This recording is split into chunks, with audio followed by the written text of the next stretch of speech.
আসসালামু আলাইকুম আপু, আমার নাম আনিকা। এটি একটি সত্য ঘটনা। ঘটনাটি ঘটেছে আমার সাথে। আমি তখন ক্লাস 5-এ পড়ি। তখন ছিল গরমকাল। স্কুল থেকে এসে গোসল করে দুপুরের খাবার খেলাম। এমন সময় কারেন্ট চলে যায়। প্রচন্ড গরম লাগার কারণে আমি ডাইনিং এর দরজা খুলে সেখানে বিছানা করে শুয়ে পড়ি। আব্বু আম্মু ডাইনিং এর চেয়ারে বসেছিল। কিছুক্ষণ পর কারেন্ট আসে। আমার তখন ঘুম ঘুম ভাব। আব্বু আম্মু আমাকে ঘরে যেতে বলেও আমি যাইনি, কারণ বাহির থেকে সুন্দর বাতাস আসছিল। আমি সেখানেই ঘুমিয়ে যাই। কিছুক্ষণ পর অনুভব করি আমার উপর কেউ যেন চড়ে বসেছে।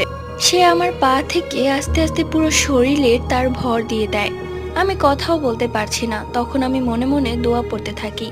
তারপর আস্তে আস্তে সে চলে যায়। তখন আমি আব্বু আম্মুকে জোরে করে ডাক দিই। আম্মু এসে আমাকে ঘরে নিয়ে যায়। এই ঘটনার পর থেকে আমার মনে হয় আমার সাথে কেউ একজন আছে, কিন্তু আমি তাকে দেখতে পাচ্ছি না।